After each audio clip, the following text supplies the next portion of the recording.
Stop the madness. Keep it 100. The best talk show on the web is here on STMK Radio 100 with your hosts, Sean L., Let, and Tone the Stone. Come join us from 6 to 8 p.m. Mondays through Fridays. Stop the madness. Keep it 100 with live call-ins, heated discussions about current events, politics, national news, weather, and sports. Join our live online chat room and let your opinion show. Download our phone app. Also, don't miss our pre-election day coverage. Stop the madness. Keep it 100 on STMK Radio 100. Come join us from 6 to 8 p.m. Mondays through Fridays. The best talk show on the web is here on STMK Radio 100. Call us at 1-866-484-7865. That's 1-866-484-STMK. Stop the madness. Keep it 100.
STMK Radio 100. You're listening to Stop the Madness, Keep It 100 with your host, Sean L., Let, and Tone the Stone on STMK Radio 100.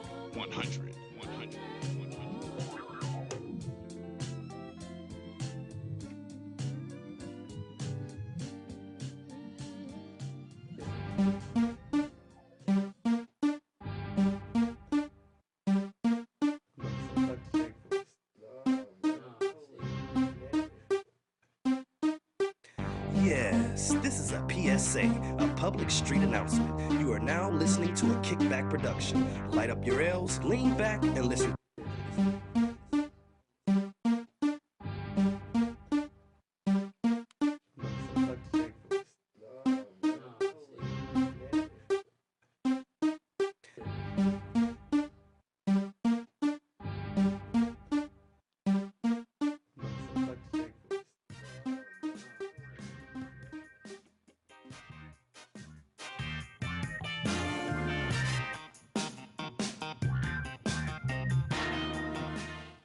Good evening and welcome.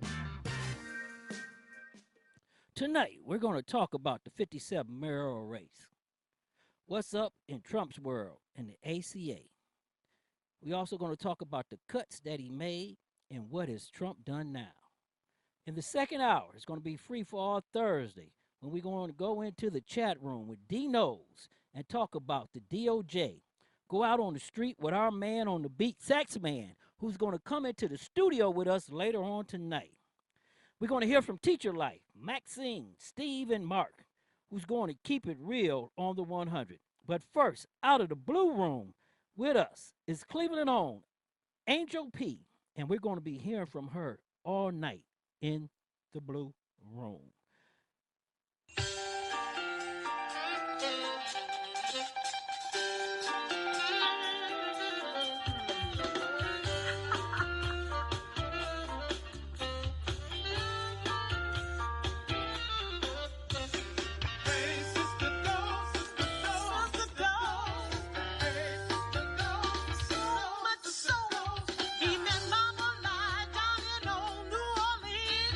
Strutting her stuff.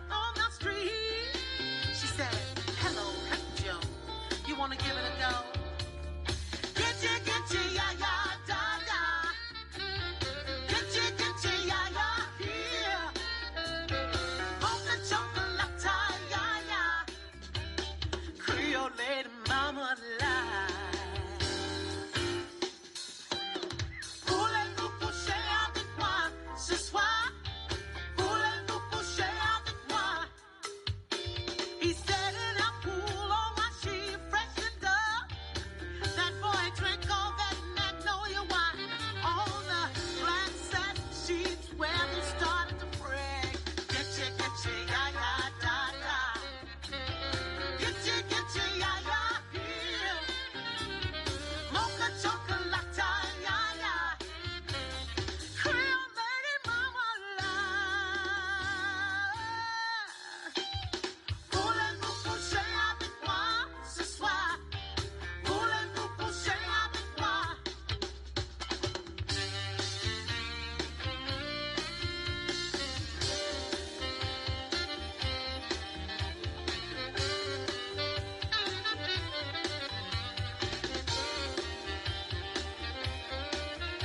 Oh, oh, oh,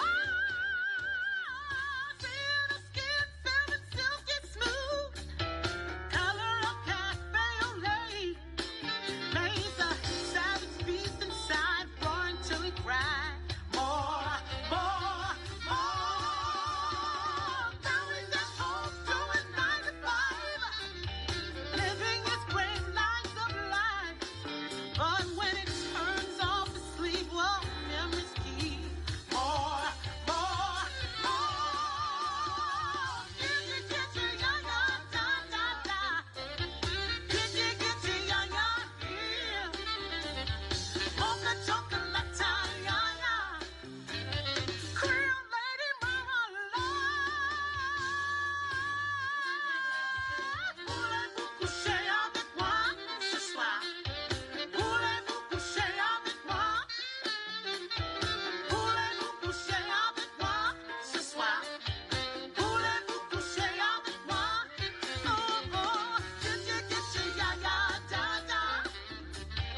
Get you, ya, ya, here. Mocha chocolate, ya, ya.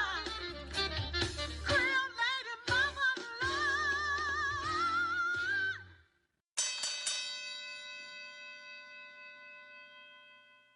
You better get controversial. Tell you something, we gotta stop the violence, we gotta vote. Stop the violence and vote. We have a problem. It's not that we don't know that we have a problem. We've known it for years. It's not that we don't know what the solutions are. We've known those for years. The problem is we haven't done anything about it. Before I talk to you as the media, I wanted to talk to the residents and the people of the city of Cleveland, and I announced to them that I'll be in the race for mayor in 2017 for my 4th term. All right.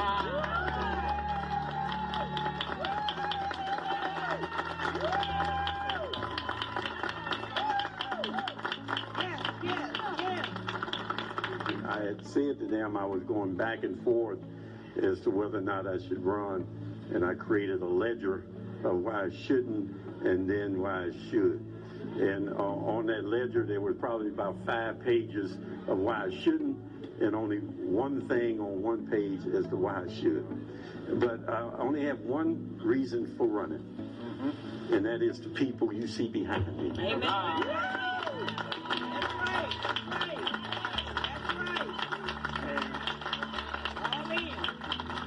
right. And I could not just for my own comfort, for my own, security, or for my own peace of mind, just walk away from the issues that they face every day.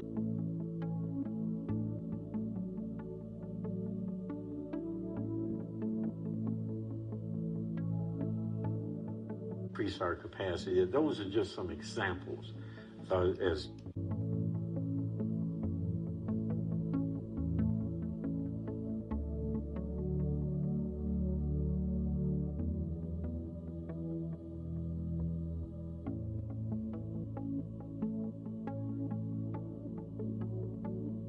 I always say what a great place Cleveland is. That puts Cleveland in a competitive advantage. We as a community, as a region, are going to prosper.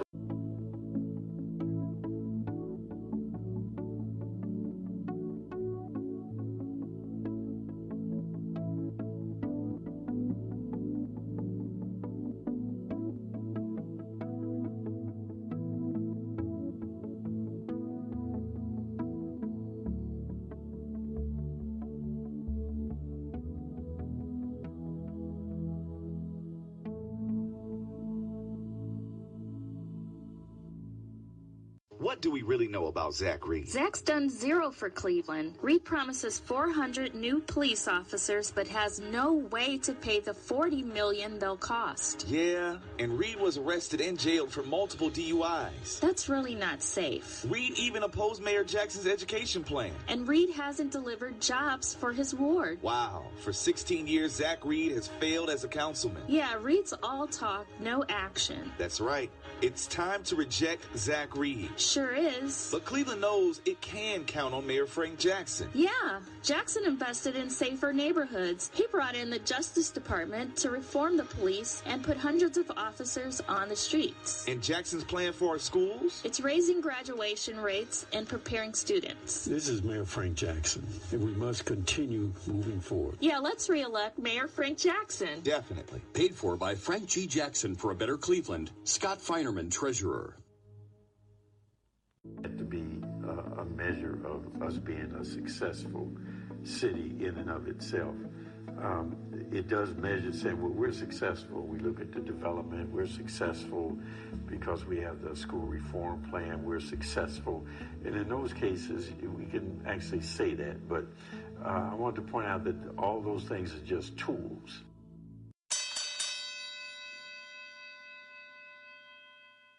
Tell you something, we gotta stop the violence, we gotta vote. Stop the violence and vote. You better get controversial. When we're the lawyer for the resident, or the resident, you could say the city. Last time I checked, the public, it pays the bills for the government. You guys might think that's different from a liberal standpoint, but some of us believe that the people are the government. So if the people are the government, and you represent the government, which represents the people, then you gotta walk me through how, if I don't have insurance, you will pay it. But if I do, you are going to tell me I gotta make a claim. But it's the city's job to fix the streets.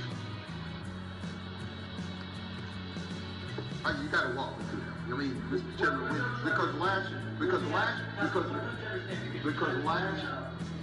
well, I'll come back on the list, because last year we did a disservice to our residents.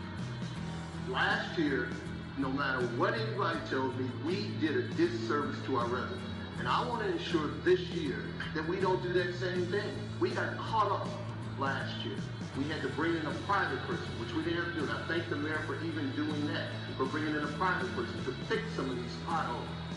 You know, but we knew they were there. We knew we had a problem. And then when the people filed a claim, we did everything possible, in my opinion, to ensure we didn't fulfill that claim to the fullest. And now to hear the reason we don't fill the claim to the fullest is because our residents, if we check our insurance in the city of Cleveland is higher than most. And this is one of the reasons why it could be higher than most, because they got to make claims on things that were our fault. Well, hello. And thank you for being here today. It's good to be back where it all started 16 years ago. In 2001, the late Odea Robinson introduced me to you as her replacement on Cleveland City Council. And it's been a great honor to represent the residents of this community to the best of my ability for the past 16 years.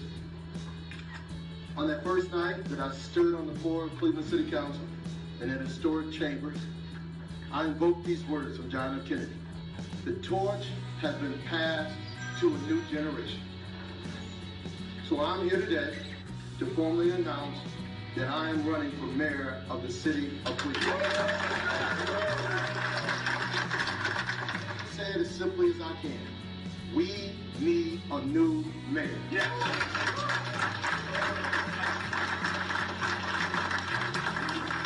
It's just that simple. After a quarter century of Frank Jackson on the political landscape of the city of Cleveland, it's time for a new generation of leadership, energy, ideas, and solutions to deal with the problems of today and tomorrow. I have been groomed and prepared for this day and this time. Uh-oh. Looks like Cleveland Mayor Frank Jackson made the news again. That's usually bad news for Cleveland families. Hasn't he failed us enough? Like when Mayor Jackson shut down the buses on Public Square. Putting RTA funding at risk. And the homicide rate continues to climb. It's the worst in 10 years. How about the staggering number of Cleveland families struggling to make ends meet on poverty wages? And the children. Half of Cleveland kids are living below the poverty rate. All this while Cleveland politicians beg their Republican cronies in Columbus to stop our city from voting on the minimum wage. And how about this? After Mayor Jackson lavishly hosted Donald Trump in the RNC, our neighborhoods are still falling apart, and grocery stores are now closing. Mayor Jackson's list of failures just goes on and on. Stop this insanity. Call the Jackson Accountability Hotline at 216-512-1740. 216-512-1740. Let's work together to build a better future for our neighborhoods and our families. Paid for by SEIU District 1199. Becky Williams, President. Tell you something, we gotta stop the violence, we gotta vote. Stop the violence and vote.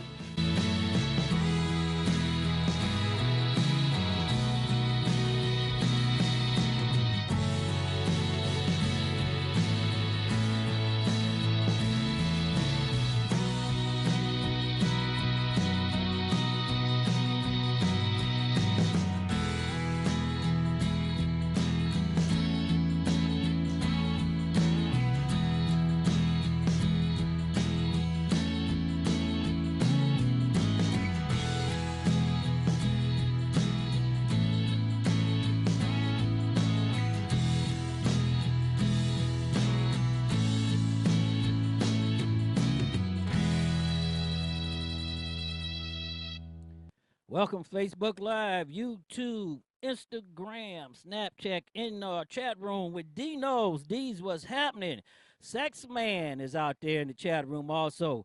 Facebook, Yvette, thank you for coming down from Columbus, Ohio, joining us. The ATL is in the house also. Tonight with me in Studio 51 is my main man sitting over there in the young man's chair with the brain, Tone the Stone, the Diamond Boy. That's a hell of a name. I appreciate that. What's going on?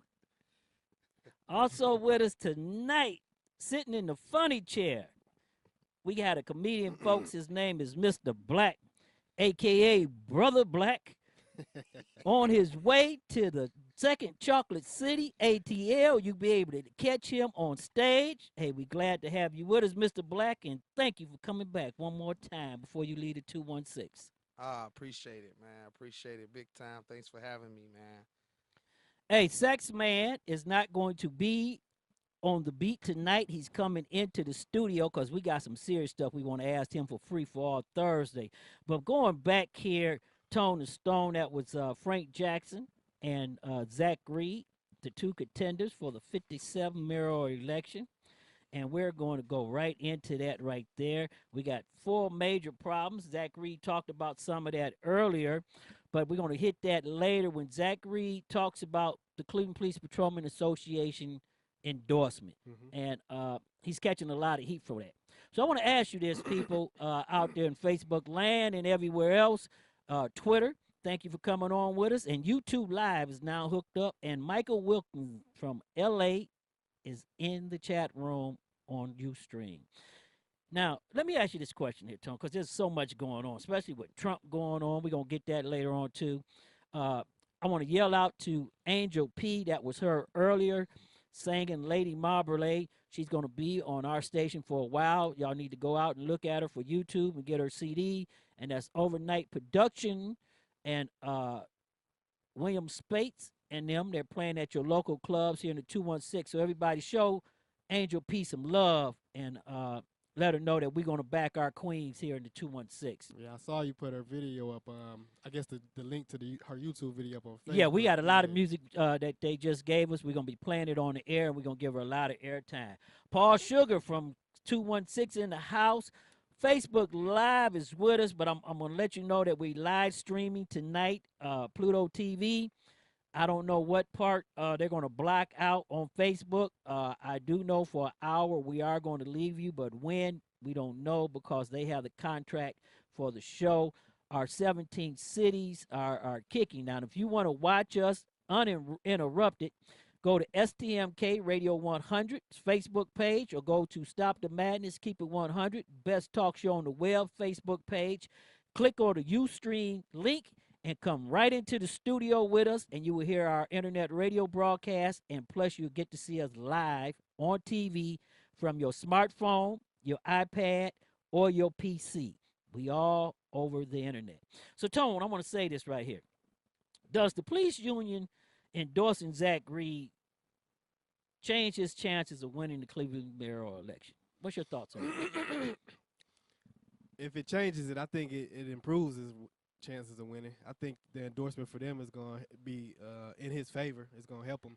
But as far as the endorsement goes in general, I don't think the police department should be endorsing any candidate because it's showing favoritism, it's picking sides, and whoever wins, if it's the candidate that they don't endorse, that means that there's going to be already be hostility, for lack of a better word. Well, they jumped into the president race and picked they had no Donald business Trump. doing that either. But that we're going to go into the chat room for that right there, because a lot of people saying that's just the union president doing.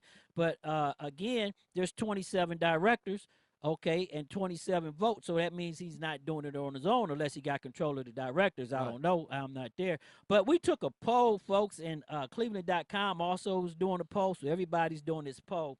And we took a poll. 43,000 people responded to this poll and called in or took the poll online with us. And the two questions were, will the CPPA help him win, or will the CPPA cost him the race? And you're going to be shocked after Samira Wright's mother came online and had that press conference. The poll was running basically neck to neck, but at this point in time, helping him with the race is 48.1%. Okay. Costing him the race is 51.9%. That's still within those things, but right now we're going into the end of the campaign season. He's going to lose a lot of votes coming on the back end for Black Lives Matters or the groups of Black Lives Matters, the NAACP. A lot of East Side votes may now go away from him that he really needed. So you have to look at this right now. I think the West Side might have put Zack in office because they don't like Frank. Okay, we reached out to Frank Jackson. We trying to get him. I didn't think the East Side liked him either. Well, though he has a lot of pull on the East Side and the business side. Okay, but the West Side was totally against Frank. Okay, and that's maybe the reason why the CPPA endorsed it, Zack Reed. But there again, we reached out to Mayor Frank Jackson. I know he's watching some of our stuff. I know you're doing podcasts, Mayor Jackson. Come on, Stop the Madness, Keep It 100. Sit down with us. Let's have that conversation, because we're going to ask you the questions that ain't nobody else going to ask you. I don't need to know about Mayor Jackson's life. I'm going to say that to you right now, Mayor Jackson. I know about your civil rights things. I don't need to know about your life. I don't need to know what team you like, what jersey you want to wear. We got some serious questions to ask you about how you're going to do our neighborhoods, how you're going to get our streets repaired this winter, trash collection, what's going to happen with our police departments. We do need more police officers. We do need police officers in the community working together. I want to know about all that. I know about the 13 officers that you fired in the shooting, but guess what? All 13 of them all 12 of them are back to work, okay? So we're going to talk some tough issues. If you're ready to tell the people of Cleveland what you want to do, don't hide behind all them other guys. Come on the Best Talk Show and let's get it on, because I got some questions for you. And we're going to be real with you. Now, we reach out the same thing to Zack Reed. We're not going to ask you no softball question. We're going to sit here and talk real man stuff. Sounds good to me. Now, I want to say this right here, Tony Stone. The mayor, Jackson, in the primary, failed to get 50% in any of the 17 wards. Jackson just received 38.7% of the vote. That's a problem. Yeah. That's why I'm saying Zack Reed, he got a legitimate chance to win it. And I think with this endorsement from with the CPPA, that improves his chances. Even though I don't think the CPA, no matter who ever gets in office, they have to work with that individual, so they shouldn't be picking sides, like I said. But I think it's going to be a tight race between the two of them. Well, I'm going to say this. Zack Reed responded very well. He really shocked me when he responded and how he responded, and he did that at the Cleveland.com endorsement. at Edition, endorsement debate between him and Frank Jackson. We didn't get into any of that because the only thing that I wanted to hear and I wanted to see was his response to the CPPA endorsement because that's where the fire was going at. I want to send a shout out to the hat lady, to all my Cleveland Browns fans. There you go, right there, the dog pound. Speaking of Cleveland. Okay, you would never see another hat like this in Cleveland. Exclusive. Okay, it's exclusive hat from the hat lady. I want y'all to show her some love. I'm gonna put all her stuff up, and we're gonna be running a couple of stuff for her. And she did a lot of hats for us, and you see the hat right there. She did for the station. But on let me hold it up, Mr. Black. Let me see. I didn't catch that one. Oh, you didn't catch this one, Tony Stone? That's the best one Oh, right yeah. there. There you go. There you go. The one that she did for the station. yeah. But Oh, STMK one, the best one in the house. But Tony Stone, she's going to hook us up on some stuff. And I like to thank the hat lady, Victoria Magnum. Thank you very much. And we will going to show you some love, and we are going to do what we asked you about earlier. Now, I want to go on the east side. He got 40.6% in Ward 9, in the 9 wards on the east side. 40% is really, really bad. But on the token, you only had 32,000 people vote, okay? Now, that was 40% out of all the candidates running in that election. So it wasn't just him and Zach. No, it wasn't him and Zach. So that was impressive for. But it was the east side. That's not impressive for a 3-year incumbent. 3-year incumbent should at least get at least 51% of the vote on the east side. Well, west side, I can say okay. How many candidates at that time was it? Well, it was 9 candidates. 9 candidates. So he got nearly half. He got 4 out of every 10 votes against 8 other candidates. So that's good. That's good for him. You know, like I said, I'm surprised that he got that much love from the east side. You know, because he's been, I guess the highlights of his candidacy, his term while he's been in office, been building up downtown, improving downtown. You know. So these neighborhoods on the east side been suffering still, you know, and like you said, the west side, they got their grievances too. So I'm surprised he got that. 40%. And then you go right here on the west side, he only got 37.7%. Okay, so if you break it down, and in Zack Reed's ward, he only got 27.7%. Now that's a problem for Zack Reed because Zack Reed got to knock that up. Zack Reed got to take at least 90% of his ward. He can't give Jackson any of his ward.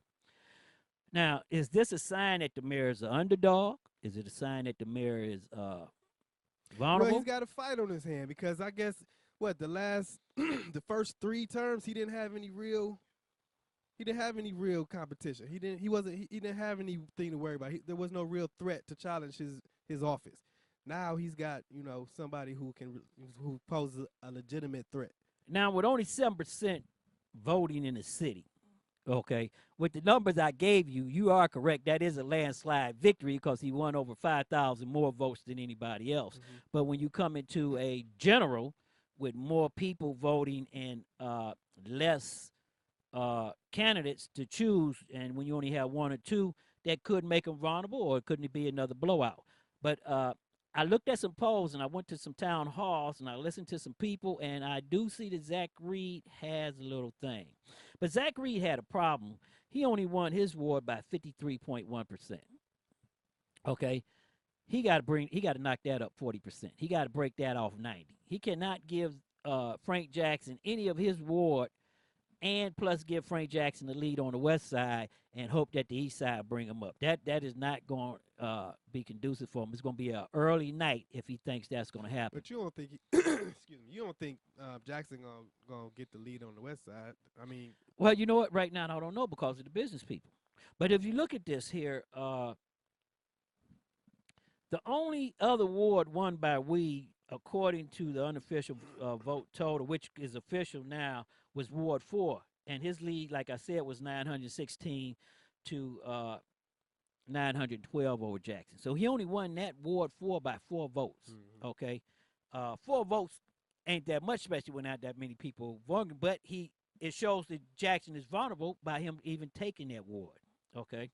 The precinct level shows a sweeping victory for Frank Jackson in the Cleveland Mayoral primary, and he won 15 of the 17 precincts in the city, okay? So that's pretty good for him. But Jackson finished no lower than second in any ward. So that means at that point in time, he was the man running as the top man right there. You know what? um, I'm not interested in their words because you know how the game goes. The politicians, they talk real good talk. They say what they got to say when it's time to run for office. And so right now, while Jackson still got a little bit of time left in case he doesn't win, and he's not the mayor, the next mayor. I want to see what he does with his time right now. Leading up until the election. Well, I got some serious questions, like in the chat room, like I told him earlier. I want to know what he's going to do with the streets, because last year under his administration, if I hit a chuck hole and I busted my $2,000 rim, because I'm fortunate enough to have insurance, the city wouldn't honor my claim. They told me, you got insurance, you got to go through your insurance company.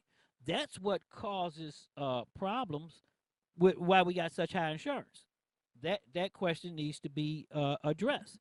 The second thing is, if you didn't have insurance, okay, which you ain't supposed to be driving your car with no insurance, right? Okay, not only did you were scared to put, but if you didn't have insurance and you filed a claim, they honored it.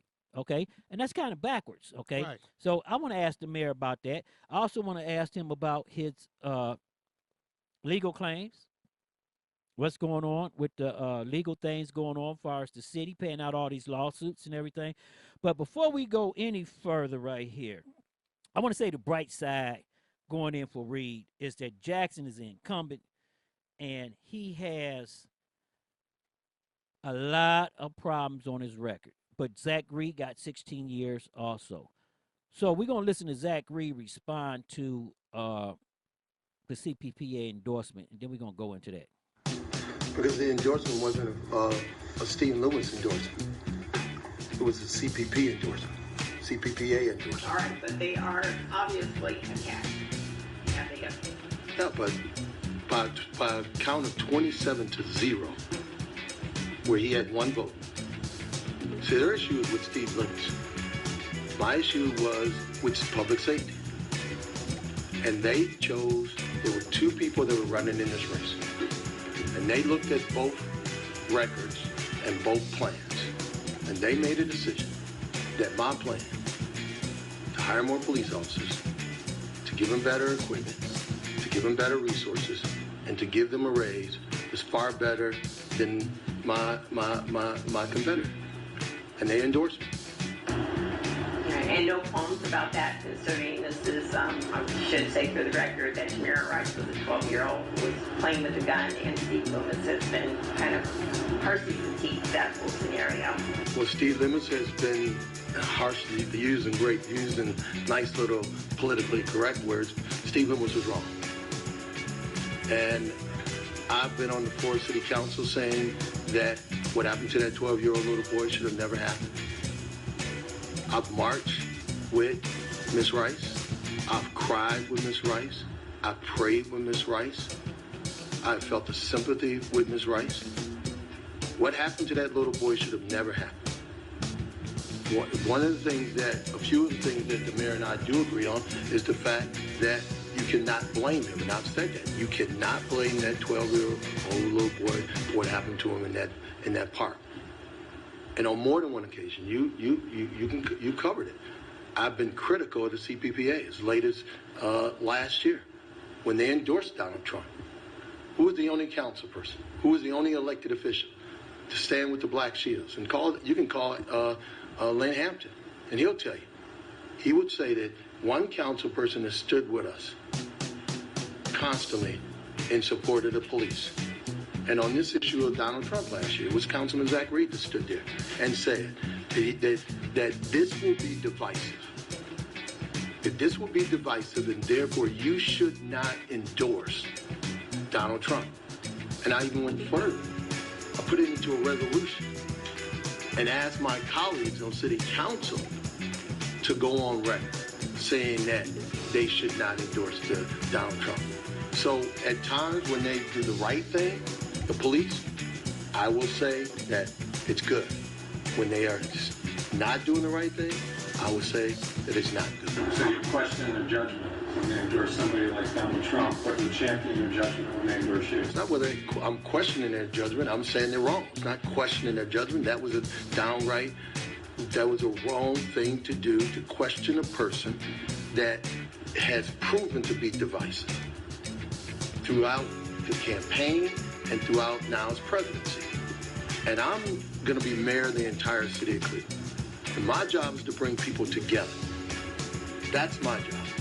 And the only way that we are going to be able to move the city forward, where we need the safety forces, and we need safer communities, and we need safer neighborhoods, is if that everybody at least feels that they have a party in this. So you need to be working with the police officers, which I'll do. I need to work with the federal government, not to dismantle or water down the consent decree, of which I support, and to work with the citizens in the community. Because you cannot do what I want to do if you do not have a safe community, and you need your safety forces to be able to do that. Now you heard what Zach said right there, and on that issue, I'm going to have to agree with Zack Reed, is that the community does need their law enforcement officers to bridge that help and that community right there. So we're going to have to turn around right here. But the problem that I have with Zach, he's doing what that guy Lance Lacey did, or whatever his name was last year. He's telling the CPPA and police officers one thing, and then going back doing another.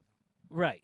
And he's going back and he's telling them something else, because how you going to run on an anti-police ticket, okay, and say that you with Tamir Rice and his mother and the anti-police, and running on that ticket for bias policing, anti-police union reform, and all that's going on, and then you turn around and come back into the public safety forces and promise them that you're going to do all this stuff when you know that you got the DOJ here, and you're going to have to take some hard looks at what's going on. Mm-hmm. The first thing that's going to be is that one of the town halls they talked about, progressive discipline. That means that you're going to be terminating law enforcement officers. And we're going to talk about that later in the show, because there is a new form going on in the show that we're going to talk about, where a lot of police officers are being convicted of crimes, being terminated from their jobs, and being held to a new higher standard. And we're going to talk about that next week, but when Saxman get into the studio, we're going to talk about that, because there's a couple of cases I want to go over with him anyway. That's why Sax coming in. He mad because they cracking down. Oh, they really going down, and they going in hard, Tone, because a police officer out of Chicago is getting ready possibly to do a 10-year sentence for civil rights violations. Mm-hmm. Okay, you have a police officer in Oklahoma that just was convicted of manslaughter. Okay, you have 2 police officers in the city of Cleveland that was charged with crimes and rights violations. Okay, the only thing that's good right now is that the DOJ under Trump is not going to come in and put felony charges on. Well, I mean, I don't understand how that's good, because if they're guilty of these crimes, manslaughter, these crimes that you're saying that they're charged with, right, if they're guilty of them, then they deserve the same penalty, if not worse, because they should have been being held to a higher standard. Because if you swear an oath to go and enforce and uphold the law, and then you break the law, a very serious violation of the law like manslaughter, then you don't deserve any mercy or any slack, none whatsoever. Yeah, so we're going to talk with Saxman about that, and next week we're going to really do a show on the new accountability. But I want to go back into this with the Rice situation right here. Steve Loomis has put himself really into the firecracker, I want to say. And I haven't heard a city employee such as the mayor, the chief, or the safety director actually come out and let everybody know that Steve Loomis is not talking for the men and women of the Cleveland Police Department. Okay, there's two different things there, and I think everybody's getting it mixed up. I think everybody thinking that he is the spokesman for the Cleveland Police Department and the city. Okay, instead of his membership, because all the men and women of the Cleveland Police Department is not in his union, like the supervisors. He don't speak for the supervisors. some of the Shield Club members, they got And thing. honestly, he don't speak for all the patrol Well, people. well, They don't all he agree speaks with well, that. right, but he speaks for his union. And once as the union president, this is what I tell everybody at the town hall when they bring up Steve Loomis. He is the union president. He has the right. That's a private organization, just like a club or bank or whatever. He's not speaking for Mayor Jackson, and he's not speaking for the city, per se. Okay, and he has the right to say whatever he want to say. He does. But you when you mentioned the vote earlier, you said just 27 people voted. So that's just like the board of the union. Right, that's the board. So it's not all the members of the union. No, it's not the members. So it's not even not even close to being a fair representation. But by their bylaws, that's the way they got it set up. See, I tell everybody this: if you're going to change something, just like I tell, like the young guy out in Euclid, Damien, okay, to change something, you got to go within. Okay, we're gonna hear that from Maxine Waters, Councilwoman Maxine Waters, later on in the show. To change something, you have to get involved. You have to become part of that. And this is what everybody don't understand. If I want to change the police department, I got to become a part of the police department. We have to change the attitude and change the bylaws of the police department and what's going on within. You can't do that from outside. Right. Okay, you have to go in there, find out what the problem is, what's going on. Zack Reed said he's going to put 400 police officers on the street. That's $45 million. We know that he doesn't have the money to do that. Right. But we know that he has to put police officers on the street. He has to say that. I mean, like I said, Right. he has to say that. He has to say that. It sounds good. Right. It sounds sales, good. It's a sales pitch. And not only that, we've been here before because Mayor Jane Campbell not only gave the police department a raise and put police officers on, okay, but guess what? In 2 years, she had to lay off 500 police officers. Right. Because the city budget couldn't absorb the thing going up there. But we're going to keep an eye out for this. And I want everybody to understand this. This is what you need to look at when you come into the mayor thing, because police reform is going to be here, okay? If police officers do not start reforming from the inside, which the Internal Affairs Unit and the chiefs are doing now, this is where legislation is going to come. And it's not going to be good for law enforcement officers. It's not going to be good at all. When legislation start coming in and you start being mandated to do this, and you look at the trials they're having, and you look what's going on with this, and then you look at the rules coming down of policy-based policing, okay? And now you don't have a say-so at the table, okay? And when you don't have a say-so at the table, then you cannot express your concerns about that also. But we're going to get into that later. But what we want to do right now, we want to go to a second part of the show, Tony Stone, because I know that you found out what's happening with your boy, and we're going to get James in here later on, Mr. Trump himself. I can't keep up with all the stuff. That's Oh, happening. man. you know, I'm not even going to talk about the Gold Star family situation, okay, because there's only one thing to say about that. There's no good thing to say to a person who just had a tragic in his family or whatever. And you definitely don't say something like that. Well, I don't care, how he put it, because the bottom line is this. He's the president. He may have not said it properly. He may have said it good, okay? But the problem is, to me, once the family felt slighted, regardless whether you meant to do it or you did it or not, you should have just came out and said, hey, that's not what I meant to do. That's not how I meant it, and I'm sorry, and move on, okay? That's what's causing the problems right here. Now, for the councilwoman, no, she's not disrespecting no dead person, okay? I want to clarify this to everybody, especially in the chat room, is that her constituents in the car with her, and her constituents turned to her and said, he didn't even know my husband's name, and they feel that they was disrespected. That's her job. She was put in office to watch out for them. She was voted to protect them, and she was voted to do what they want done. And that's her job. If they say the president disrespected them, that's her job to go and speak for them, to tell the president, hey, they feel that you disrespected them, okay? She has the same power as the president of the United States, and everybody better get back to the Constitution and understand this. Each branch has the same power. The courts, the president and Congress and the House.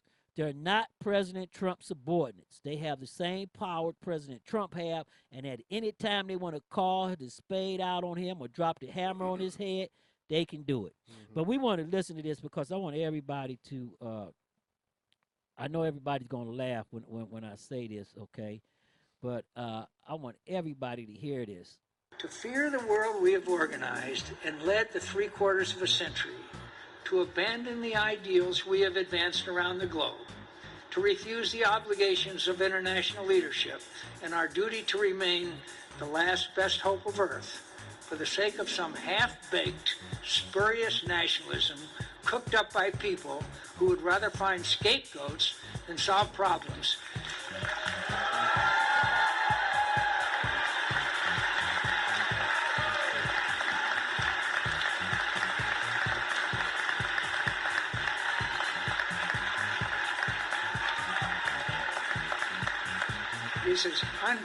Is as unpatriotic as an attachment to any other tired dogma of the past that Americans consigned to the ash heap of history. We live in a land made of ideals, not blood and soil. We are the custodians of those ideals at home and their champion abroad. We've done great good in the world. That leadership has had its costs. But we have become incomparably powerful and wealthy as we did. We have a moral obligation to continue in our just cause, and we would bring more than shame on ourselves if we don't. You better get controversial. And I will tell you, I left Texas, and I left Florida, and I left Louisiana, and I went to Puerto Rico, and I met with the president of the Virgin Islands. Oh, no. Did you say that? And I met with the president of the Virgin Islands. Black people, you better get controversial. You better be controversial. You better call it like it is. You identify young people in the community who are speaking up. When you identify some of these young people in Black Lives Matter who are saying what needs to be said, then go get them and say, I see what you're saying. I see what you're doing. I think you're going to make a good elected official. Let's work with people who have the passion and who want to do it and who understand how important it is. There are plenty of them in our communities, but guess what? We don't associate with them because we think they're too controversial. We've been shut down because others have defined us. When they said to us about 10, 15 years ago, oh, she's playing the race card. You should say, yeah, and I got a lot more I'm going to play. Don't run away from it. And that's what happened. We stopped calling a racist because they said that that's all you do. You don't do anything else. Don't let these people intimidate or scare you. You got to get in the fight. It is time to take off the handcuffs. It's time to get in it. It's time to call it like it is. Don't come here and tell me, Maxine, you keep on doing what you do. Maxine gonna keep on doing what you do. But when you gonna give me some support? How many of you in your organizations have said impeach 45? Well, they don't have what it takes. They don't have the laws yet. Impeachment is about whatever the Congress says it is. There is no law that dictates impeachment. What the Constitution says is high crimes and misdemeanors, and we define that. Bill Clinton got impeached because he lied. Here you have a president who I can tell you and guarantee you is in collusion with the Russians to undermine our democracy. Here you have a president who has obstructed justice. And here you have a president that lies every day. Thank God that the special counsel is beginning to connect the dots and understand Facebook's role in it, social media's role in it. When is the black community going to say, yeah, impeach him? It's time to go after him. I don't hear you. Don't another person come up to me and say, you go, girl. No, you go. Followers all the time that sometimes it's better to listen to learning not to necessarily respond immediately. For those of you who have been questioning where I've been for some time now, I've just been practicing what it is that I've been preaching. But now that I've had due diligent time in order to reflect, now I'm ready to respond. And this is what I've learned in my absence. What I've learned in my absence is that somehow people have come to this false belief that President Donald Trump is alone, him himself, is responsible for all the ills of this country. So you mean to tell me that this one man is responsible for all of the wrong within this country and within this world? No. Not only is that statement unfair, but it's also very much inaccurate and untrue.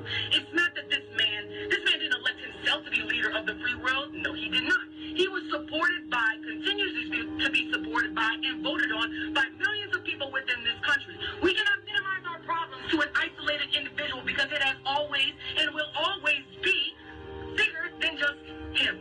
Just bigger than him. It goes down to what this man represents. What does Donald Trump represent to me? What Donald Trump represents to me is a lack of honesty, integrity, decency, humanity, and intelligence within the United States. What this man represents to me is a lack of respect not only to the rule of law within this country, but also lack of respect to those who offer an opinion that is differing than your own. What he represents to me is the worst of American culture today. That is what Donald Trump represents to me. So this is where I'm at on it. Because of what I do on social media, I get attacked both professionally and personally. I've been called a snowflake. I've had both my livelihood and my very life threatened for what it is that I do. And no matter what, I have still persevered and still kept on going. I have fought through the anger and the sadness and the frustration. I have literally begged and pleaded. I have tried using logic and reason so much so that it literally created a void here in the space between my head and my heart. It created a numbness inside of me and started a silence where noise was absolutely necessary. It has gotten me to the point where I believe that if you don't get it by now, it's because you just don't want to get it. Because you can sit back and afford the luxury of your ignorance. You can sit back and bask in the ambiance of your race and your class privilege. You can afford that luxury. But this is what I also fundamentally believe to be true. That the power of the people is more powerful than the people in power. I fundamentally believe that. That is the very truth. So if I am a snowflake, and the people that think like me are snowflakes, I suggest you bundle up. Because it's about to get cold in here. Because what I'm about to do is I'm about to call out to all of my brothers and sisters, all races, religions, sexes, sexual orientations, socioeconomic backgrounds, and professions. I am calling on you. If this man represents the worst of America, the worst of American culture, what I am calling on you to do is to show up and show out and to show them what the best of this country has to absolutely offer. So if I'm a snowflake and you're a snowflake, then we need to tell them that they better bundle up because winter is coming. Teacher life. Black people, you better get controversial. You had better be controversial. You had better call it like it is.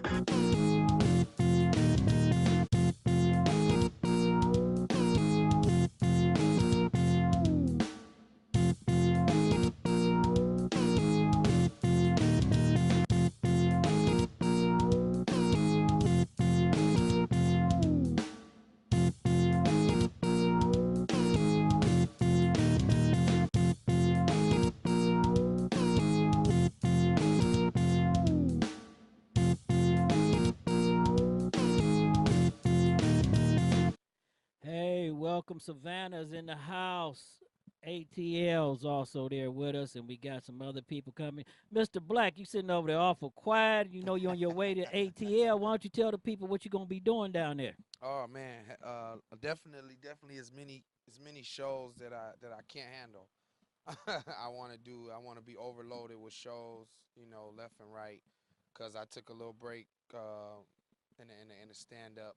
Just doing it down here in Cleveland and bouncing back and forth from Cleveland to Georgia. So now I'm just gonna go full force and start everything over. Well, not really start it over, but pick it back up where I left off. Just do it in Georgia. Okay, You yeah, don't shave that beard, they're gonna put you on a terrorist watch list, man. Hey, everybody's saying they can't. Hey, everybody's telling me, Mr. Black, they can't hear you. Just pull up next to your mic just a little bit. The AT room, yeah. Just might need to turn me up.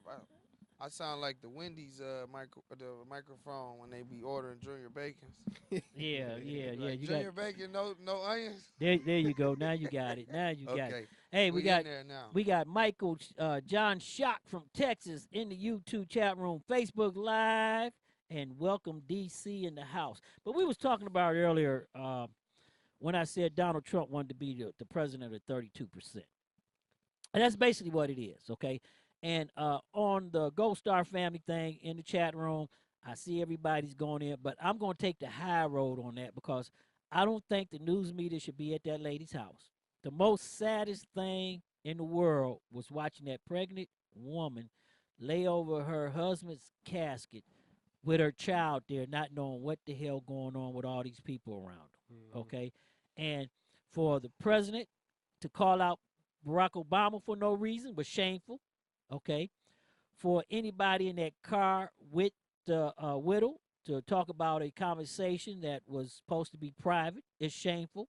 For the news media is shameful, but the whole problem is this. If Donald Trump going to start the fight, then he got to be able to finish it. Okay, and that's a problem right there. He's not finishing. Well, you know, that man has no shame. So that's you can't expect for him to show any shame for anything he does or says. And as far as the media goes, yeah, that is. I mean, you know, there's no concern, no consideration. Right. You know, for somebody that just lost their loved one. Because, you know, the center of their life, and Let you me know, explain, you're there Tom. like I know the problem. for the publicity and for the problem circus. with Trump is, see, what the whole world need to realize is that Trump is a transvestite. That's why he's so bipolar. Just wait a minute. Pull into your mic. Put your mic up there. We go in one way. He go in one side and say one thing. Then he go right back and contradict everything that he said. Then he come right back and say the same thing. That's what bipolar people do. Bipolar women, I should say. He a bipolar woman. But, you know, I'm going to say this right here. You know, the president is the most hated man in America. And he's the most richest and powerful man. But guess what? He can't handle that. And I think that's the whole problem there. He, in his mind, he think he has to be on the front of the news every day, and the news have to talk about him every day. He's used to being the boss. Right. And the problem is he don't understand that he's not the boss because other people have the same power with him, and people who above less him. That has power, and he don't want to be questioned. But as I said earlier, when that lady, there's only one thing that everybody has to understand, and I'm gonna say this to everybody in Facebook, YouTube, or listen to us on internet radio. When that widow said she felt that the president disrespected her, I don't care what anybody else says. That's all that counts. Right. Okay? She's the one suffering the grief. She's the one to feel the way she feels. And the president, as being not only the president, but a man who is responsible by the Bible, since he's supposed to be up under Jesus and the Bible, and he's supposed to be religion, is supposed to take care of our women and our children, okay? And a man, whether I'm right or wrong or whatever, has to take the high road and say, okay, I'm sorry. I didn't mean to put it across that way. This is the first time I'm doing it, and if I offended you, I'm sorry, and walk away. A dignified person, right or wrong, would have been like, this woman is grieving. You know, and it takes somebody who's pure evil and just stone cold, no conscience to try to defend yourself when this woman just lost her husband, and she's grieving. Their family is hurting right now, and instead of swallowing your pride, you're gonna go to defend yourself and try to make right. And we knew that was coming. I can tell everybody if you didn't know it was coming, you knew that. The next step, when he said that he didn't say this or he didn't say that, you knew the next step was a family member was coming on TV. The next step is the wife is going to be on TV because he forced his chief of staff. And this is what I'm talking about. I'm going to say this earlier today. I was watching Morning Joe, and Mika asked a Republican councilman, why do the president lie so much? And he said the president don't lie. He just speaking hyperboles. He's speaking how what? Hyperboles. and that's a word. I didn't know that was the word. That right there lets you know right there that not one of those Republican senators have any balls. Okay, nobody has the right. John McCain is the only one that's standing up to him, and two women. Okay, two women. And when you say that, that makes me go back. You said earlier that something about Donald President being a Donald Trump being a president of the 32%. You said he said that. Yes. Those words came out of his mouth. Yes. Nah, but that's his base. So you have to understand how where he's going. absurd does that sound, though? You're the president of the United States of America, but the words that come out of your own mouth and say that you're only doing your job for 32% of the people in the country. Everybody, okay, his base, of course, they should be happy. They should be proud. But all politicians, they should be like, man, but no Tone, way. let me ask you this no question. Way. You got to go. Mr. Black, you over there sleeping too because you missed that, didn't you? No, I Did, heard it. Wait I a just minute, went no. back to my Did point. you hear him? Wait a minute. Did you hear him when he said he talked to the president of the Virgin Islands? No, that's the part I didn't hear. You didn't hear that? I didn't hear the part about the Virgin I don't know. Oh, you talking about just on the Trump, on Trump the thing thing that we the just snippet heard. you just played? Yeah. He said he talked to the president of the Virgin Islands. No, I didn't hear Well, that you know part. who the president of the Virgin Islands is, right? They got a president. I thought they had like a king or No, you know who the Virgin Islands is U.S. territory. Donald Oh. Trump is the president of the Virgin Islands. So who was he talking about? Right. So why he That's why I told you, y'all sitting over there sleeping. Y'all didn't hear him say, I talked to the president of the Virgin Islands. Let me see if I can find Who it. was he This referring go back, to? See, this go back to what I said. He a bipolar woman. He don't know what's Wait, coming let me go out of back. his mouth. We are the custodians. Virgin Islands. Oh, there you go. I found it. You better get controversial.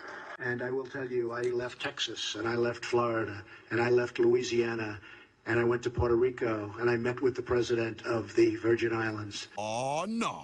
Did you say that? Okay, he is the president of the Virgin Islands. Right. Okay, see, y'all sleeping. Mr. Black in the funny chair sleeping. Tone the Stone don't know where he at. And Saxman trying to find his way into the studio. I just completely ignored that.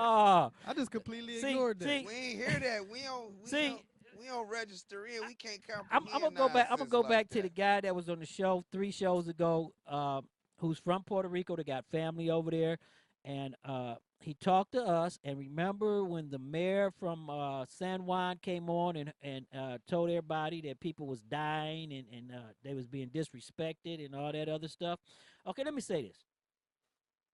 He told us that it was a dog and pony show. And everybody in the chat room lit up, especially the Trumpsters lit up. And then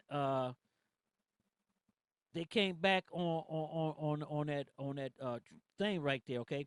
But then they look at the situation, and he said 7 days. Give 7 days when the news media leave and everybody go, then you'll know the true stuff of Puerto Rico. Mm-hmm. So let me say this right now. And it's been nearly 22 days since the 2 hurricanes hit Puerto Rico. Mm-hmm. They sent a Navy hospital ship there. All Puerto Rico's hospitals are down. They don't have 90% of the hour of the island has no power. Mm-hmm. They're drinking water out of rivers, unsterilized water. Mm-hmm. Okay, a hospital ship sits off the island half empty.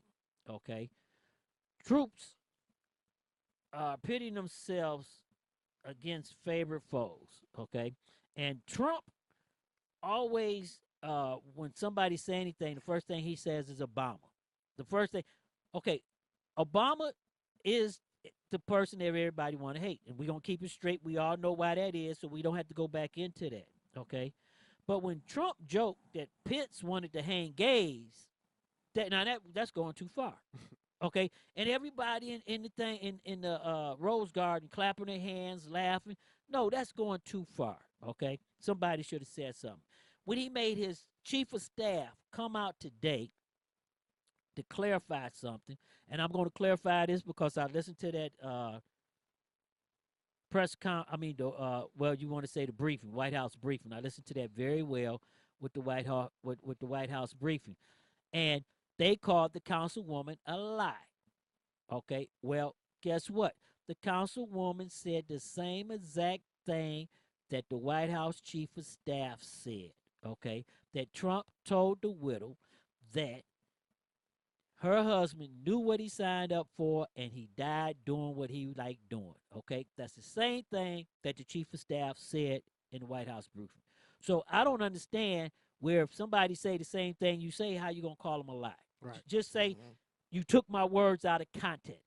I didn't mean them the way that you took them. way, right. Okay, that's the way you do that. Then you have to look back on this where last week they cut the ACA. Okay, and when they cut the ACA, they took the subsidy down. Okay, and everybody keep telling you Obamacare is failing. No, Obamacare is not failing. You're cutting it down. And then look at what Ted Cruz. He the one that started the down spiral with Obamacare because he the one that put the bill into the Senate to kill the risk factors. Okay, but he's going to get up there and act like he don't know anything that's going on, and not one Democrat or anybody else will call him. Last night, Bernie Sanders didn't even call him on that. But we're going to listen to Steve and Mark, and they're going to talk to us about what the effects of the cuts of the subsidies on the ACA is. So just sit back with us and listen to this real quick. Now, I know how everybody takes sides, and we talked to John Hessman, who did an analyst for us on the effects of the subsidy cuts. But everybody need to know this. 9 out of 10 states where people who voted for Trump is going to be affected by this. Premiums are going to skyrocket. They are sabotaging the Affordable Care Act. It is not failing, they're sabotaging it.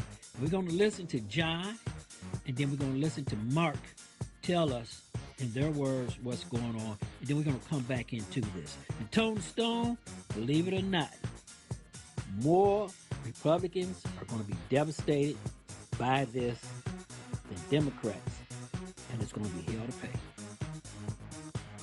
So, John, tell us, what has the president done in the last couple of weeks to undermine the ACA so everybody could understand? And then, Mark, I want you to explain what is the political consequences for the Republican Party, because they act like they don't own this, but they own this. The Democrats don't own this. They own it. They ran on a record for 8 years of place and repeal Obamacare, and now they can't do it. So they got to own it. Nobody else but them. Subsidies is one of about 12 things that the president has done to undermine the ACA in recent weeks. And we're just getting some data in, but let's take a look first at this impact of cutting these subsidies. So already you can see here, these are increases in insurance premiums for next year. You can see already they were going up in states like Georgia, Florida, Utah, and so on. But what eliminating these subsidies does is it increases the increases, if you will, by far more, by 22.7% in Georgia, by 31% in Florida, 20% in Utah, and so on. And so these are major increases in premiums that will be faced next year by people who buy their insurance in the individual market. So let's take a look at who those people are in the next chart. You can see there are 17.6 million people in America who get their insurance through the individual market. Of those, about 7.5 million do not get other kinds of credits. So they are going to bear the full brunt of those insurance premium increases that I just showed you. The balance of these people do get some tax credits, but their insurance is at risk because as premiums go up, as people stop buying insurance, insurers drop out. The CBO has estimated that simply eliminating these subsidies will cause 1 million people to drop out of this market and lose their insurance.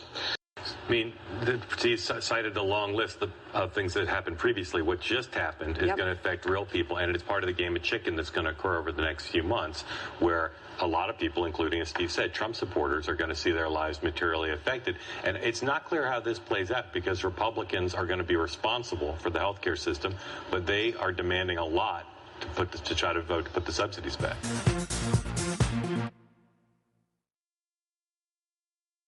Now, you heard that, Tony Stone, what he said, okay? A lot of Trump voters are going to suffer, okay?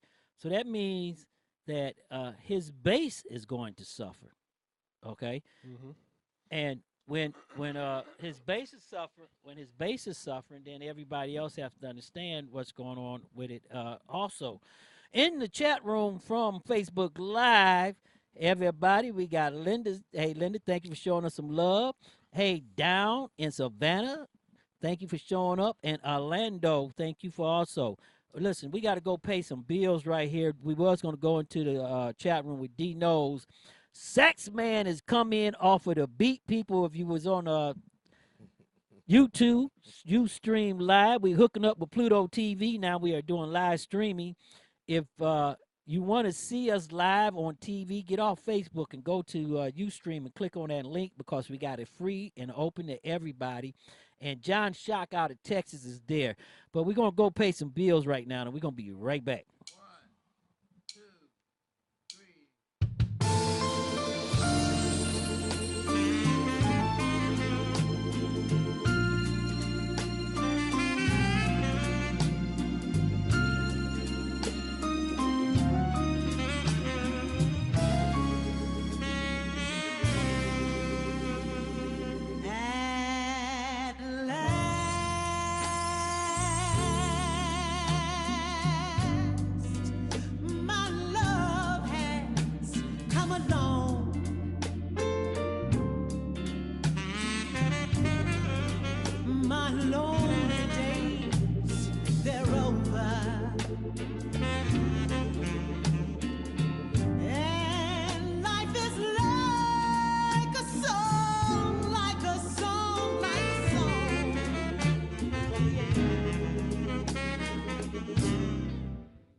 When you smile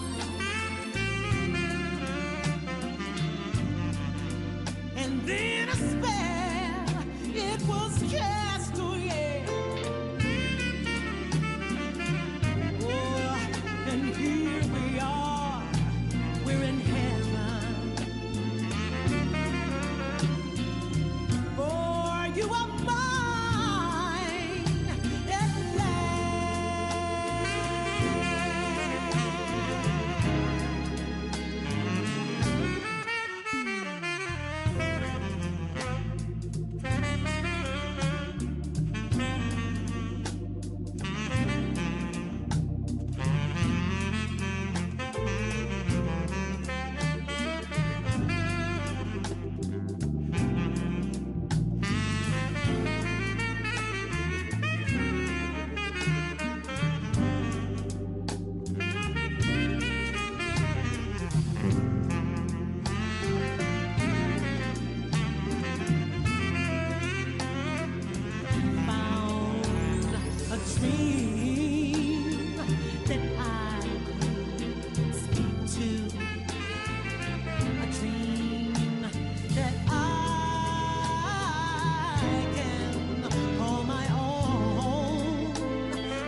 swinging the rod in Duluth free swinging flannel.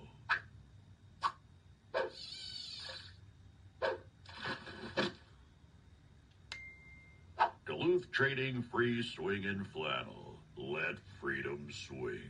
Only at DuluthTrading.com. Let's make this fast. You're used to accepting credit cards like this, but Square's new reader keeps you safer if you take cards like this, or like this. Square lets you accept every credit card for the same low rate. That's every dip and every tap, with no surprise fees. Deposits come fast, like as soon as the next business day fast.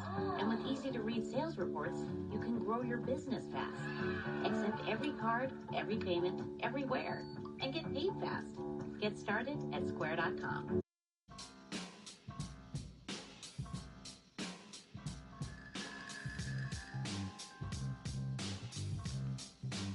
Stop the madness. Keep it 100. The best talk show on the web is here on STMK Radio 100 with your hosts Sean L., Letty Love, and funny man Doug Million. Join us from 6 to 8 p.m. Monday through Friday. Stop the madness. Keep it 100. With live call-ins, heated discussions about current events, politics, national news, weather, and sports.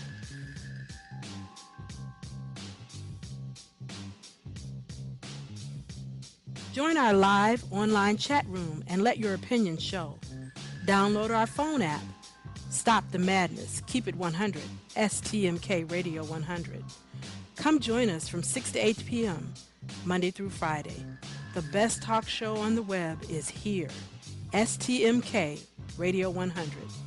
Also call us at 1-866-484-STMK to stop the madness. Keep it 100.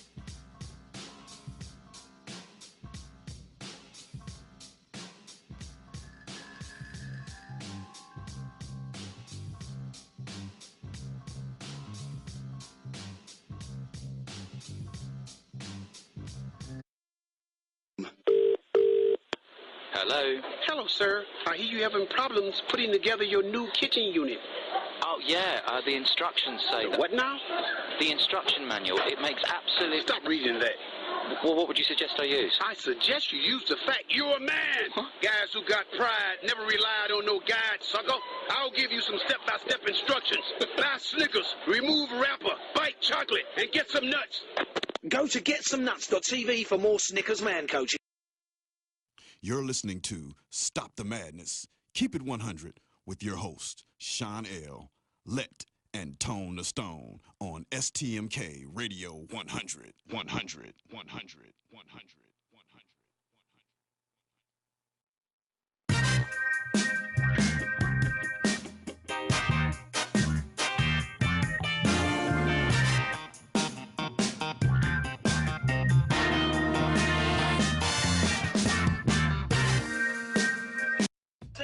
We gotta stop the violence, we gotta vote.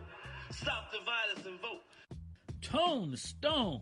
And now, let's go into the chat room and see what they doing with Deaton Knowles. I hear the fire department coming, and it's heated. Let's see what they talking about with the DOJ wanting your Facebook account. Well, Chanel, the chat room has now been upgraded to a 3-alarm fire, and they're letting their opinions show. DOJ demands Facebook information from anti-administration activists. Ed Murphy, just the idea that Trump thinks he has the right to this info is appalling. This truly is how dictators gain control of people. It's terribly un-American. Please, generals, hold the coup. Have the Marines and the Secret Service arrest Trump and save the nation. Madeline Rubin McGovern, un-American, unconstitutional. We have the right to peaceful protest under the First Amendment.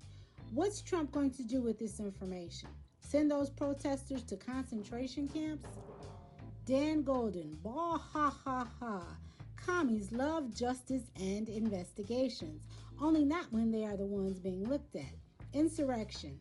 Define insurrection, a usually violent attempt to take control of a government. Equals treason, sedition, and subversive activities. Sanjay Glass. Why is he planning on rounding us all up for execution? Or is he going to give names to his Klansmen for hanging? The Trump administration are White House terrorists. David Pohasuk. Why? Did you do something wrong? Jack Eric Williams. Expanding his enemy list. Looking for dirt on citizens expressing their right to march and protest. But, as his word proves, it depends on what you are wearing and what flag you carry, whether you are considered an enemy. And on the lighter side, Funny Side 88 said, I got the funny chair now. How is Christmas like your job? You do all the work, and the fat guy in the suit gets all the credit. And that's what's happening in the chat room with D's nose. Tell you something, we gotta stop the violence, we gotta vote. Stop the violence and vote. Hey, welcome back with us. We all tied in. LA in the chat room, the YouTube chat room. We got right there Michael Wilkins and his class. Thank you for being with us, and keep the talk in the chat room with D Knows. Facebook Live. We up with Facebook Live. Charles Yancey, thank you for joining in. Charles is a guy that really into it. We're going to have to get him into the studio so he can do a show with us also. Saxman, before we get to you, Tone the Stone, do me a favor and turn that fan down right there. Just put it on low so I can get into Saxman right here. Saxman is with us. He's not on the beat today, and your mic ain't even up, Saxman. So that's what happens when you come to work late. Hey, we got. Sax, did you hear him? They confused you with Doug Funny Man earlier on. Hey, we got Brother Black. We got Brother Black with us on getting ready to lead the 216, going to the ATL. Y'all need to catch him because, hey, the brother really funny. Brother Black, show our audience, give him a little something. Give him a little something. I mean, what they want.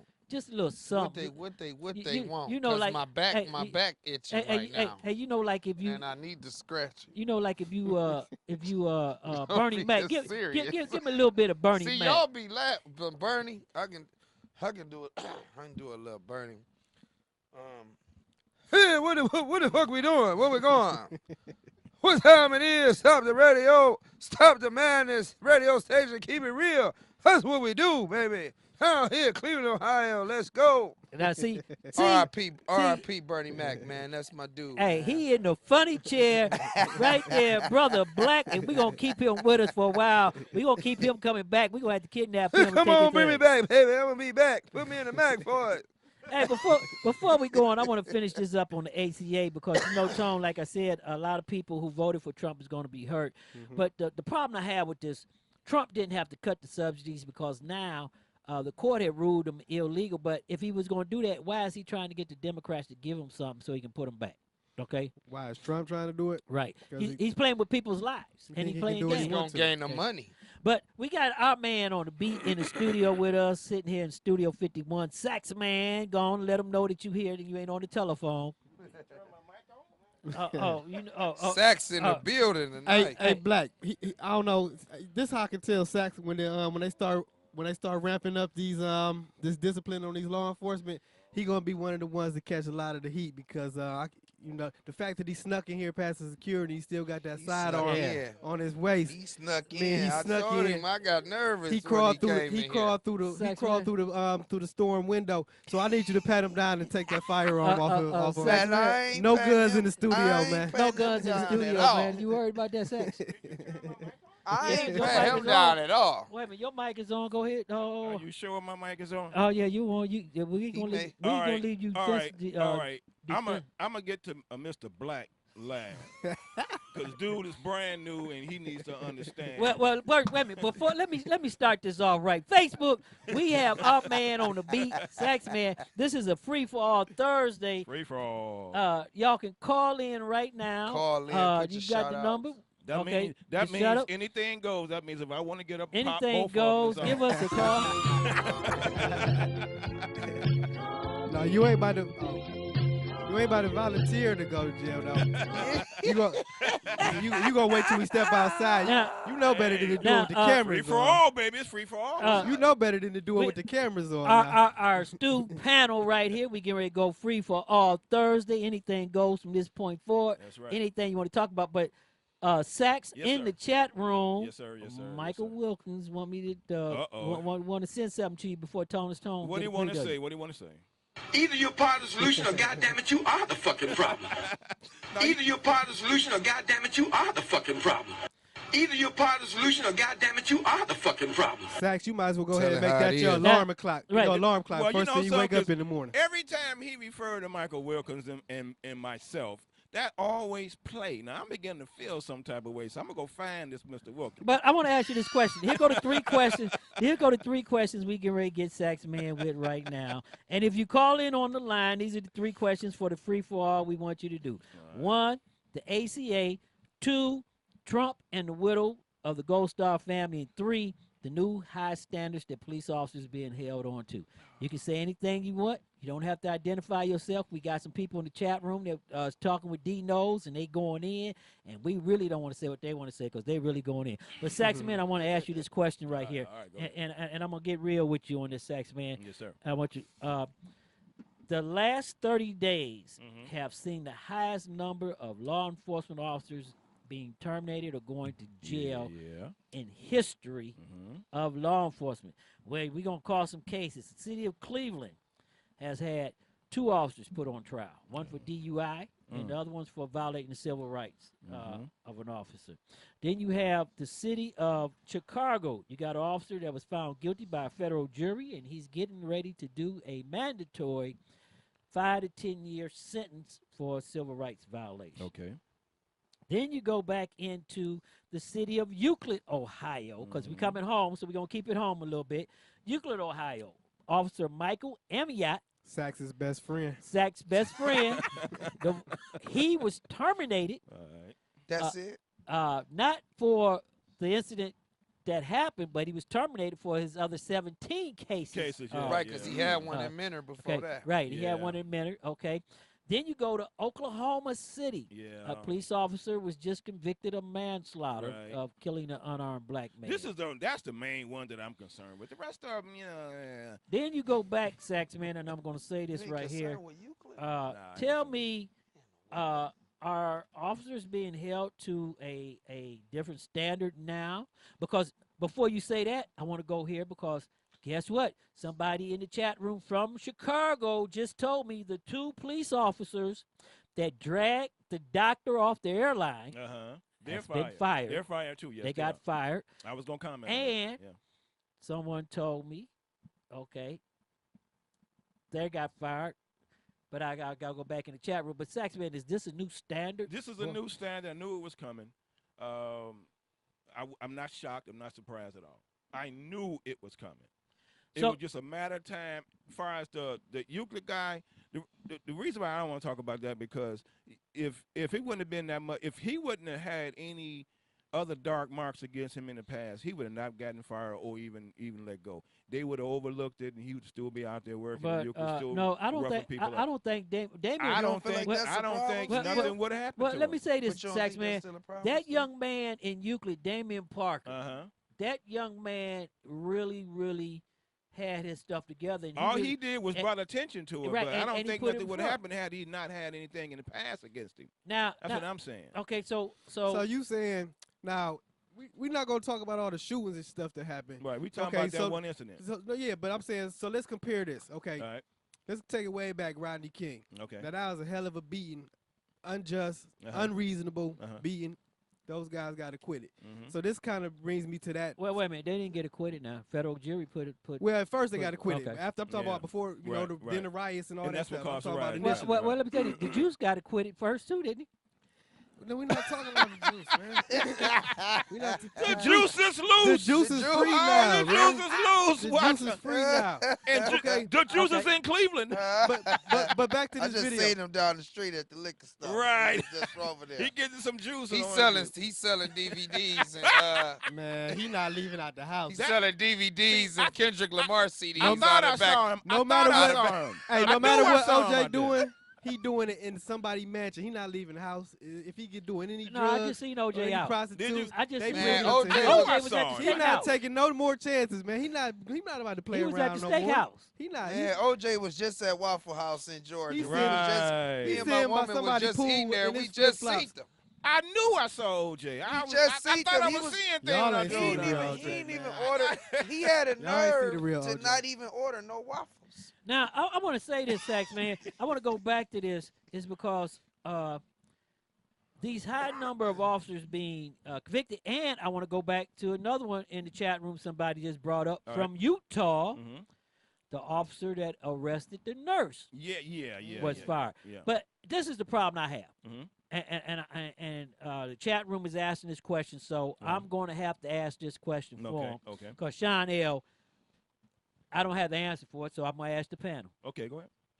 The guy in Utah got fired for arresting the nurse. The nurse, yes. Okay. The 2 Chicago police officers got fired for Plant dope? No. We ain't even talking into that yet. Oh, They got fired for taking the guy off of the airplane. Yeah. Okay. Yeah. They got fired for very minor stuff. Very Tony. minor No, stuff, he yes, told now yes. you're gonna relate to this what the chat room saying. Yeah. How in the hell can you get fired for snatching a nurse out of the emergency room and taking her to jail?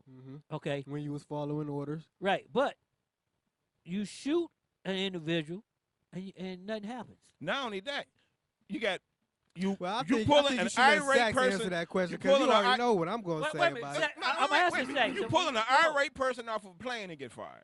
Now, you ain't beating him up, you ain't shot nobody, you ain't tasing him, you ain't beating him with nothing, you ain't macing him, and you get fired. The problem is, because of all the complaints and the uproar and all the riot and I'm gonna say everything, this. people now understand we got to bring these cops But- accountable, but they're overdoing the accountability. But Sax. No, Sax. Yeah, They're they not are overdoing it. overdoing 'Cause it. if that was man. if that would have been a black nurse, Ain't no such thing as overdoing the They accountability. overdoing it. Because they overdoing what's going on in the not streets every overdoing day. You get fired for pulling somebody off a plane. You ain't beat nobody. You ain't beat him up. Okay, I agree Come with on, you. that's I agree with you. overdoing it. I agree with you. But what's overdoing it is how you kill an innocent person who's not strapped, don't have any weapon. I and then you understand back on that. the force I in 6 understand months. seeking. I understand But seeking Sax man, justice for Sax that. I man, understand that. Chat You know room, what I mean? Chat room from YouTube want to know Freddie Gray. Okay. Oh, that's the guy. Okay, The that's guy in Baltimore that got his back broken. Got back broken up because Okay. 5 cops ran up on him. The chat room want to go back into. They got 15 cases. I don't even want to go into these cases because Tony Stone gonna eat you alive. I'm just gonna let Tone go. Tone, go ahead. Go ahead. Hey, it's a Go lot ahead, of cases Tone. I can no talk way you about, can man. Come on. justify, man. I mean, I don't think they overdoing it, Sax. I think that it's long past due. Like the police should have been have. Now, what if these that was you, high Tone? standards? If I was a police officer and I Uh-huh. was out there doing stuff like that, listen, Sax. I mean, we family, but you don't know me. You don't know my history. There was a time where I used to be a knucklehead out here. What you You mean? know, I used to do all type of stuff, right? I'm But still I a never knucklehead, I ain't gonna lie. listen. I never cried for help, and I never, when I got caught doing wrong, I never cried or begged for mercy or none of that. Sean ain't come bail you out. No, Hey, I'm not gonna speak Well, on none well, of wait a that. But I never called him to come bail me out. Wait a minute. I never called him. I never asked him. I'm from old school rules. Uh-huh. My old school rules is this, and I can tell everybody this all the way down. If you get in trouble, there's no bail money. Don't call me. Right. Because if I called my daddy and I got in trouble, I got a beating when I might as well sit there with the jailer. I'd rather do my time. You know what's my problem But is? my point is, hold on. My point is just to answer Zach's questions. Zach, so if it was me, and I was a cop and I did something to deserve to come under the fire, then I live with the consequences. I'm not gonna try to hide behind the uniform and the badge and try to get away with murder. You know what I'm saying? He's lying. Well, I need y'all right now. I need y'all right now. This is my thing. This is my thing. All right, Mr. Honestly. Black. Go ahead, Black. Honestly, this is my thing. Speak from my heart. Yes, sir.